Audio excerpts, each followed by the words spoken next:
రామరాజ్యంలో రాముడు ప్రజలకిచ్చిన స్థానం ఏమిటి? ప్రజల అభిప్రాయం శాసనమా?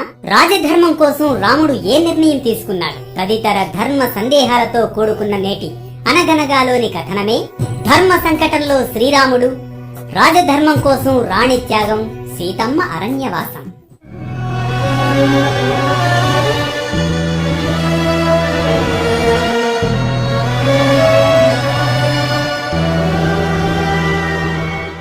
అనగనగా అది త్రేతాయుగంలోని రామరాజ్యం సాగుతున్న సమయం. రాజ్యంలో ప్రజలు తన గురించి, తన పరిపాలన గురించి ఏమనుకుంటున్నారో తెలుసుకోవాలని గూఢచారులను ప్రశ్నిస్తాడు శ్రీరాముడు.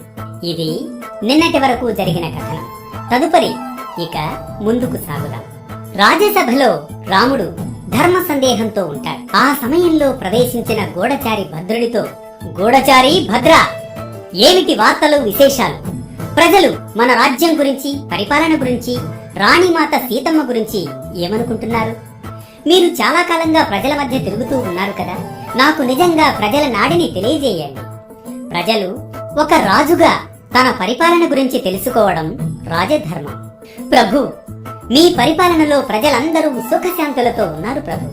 ఎలాంటి ఇబ్బందులు లేదు. ఏ నోట విన్నా ఇదే మాట ప్రభు. భద్ర, నేనడిగేది ప్రశంసలు కాదు, ఏమైనా విమర్శలున్నాయా అని. ప్రభు, చెప్పదగ్గవి ఏమీ లేవు ప్రభు.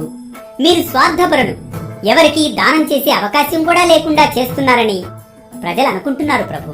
మరో మాట వినిపించడం లేదు ప్రభు అంటూ వణుకుతూ తడబడుతూ ఉంటాడు. భద్ర, సందేహించకు.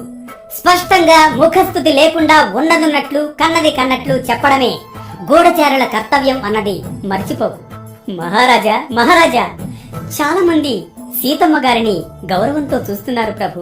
కానీ కొన్ని ప్రాంతాల్లో, ముఖ్యంగా నదీ తీర ప్రాంతాల్లో ప్రజలు ఇలా మాట్లాడుకుంటున్నారు ప్రభు.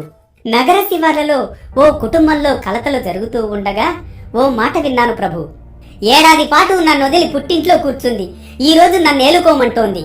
పరాయి ఇంట 10 నెలలు ఉన్న ఈమెను తెచ్చి ఏలుకోవడానికి నేనేమీ వెర్రి రాముడును కాను అన్నాడు ఆ ఇల్లాలి భర్త ప్రభు అని భద్రుడు కళ్ళ వెంబడి కన్నీరు కారుస్తాడు. దీంతో రాముడు నివ్వెరపోతాడు, కృంగిపోతాడు. తన హృదయం లోతుల్లో ఎక్కడో రుద్రమైన బాధ. వెర్రి రాముడు, ఎంత మాట! అవును, ప్రజాభిప్రాయం గురించి ఆలోచించాలి. ఇందులో ఎన్ని సూక్ష్మాలున్నాయో. భద్రుడు రాజభవనం నుండి వెళ్లిపోగానే ఒంటరిగా అంతఃపురంలోకి వెళ్లిపోతాడు. శయనిస్తున్న సీతను చూస్తూ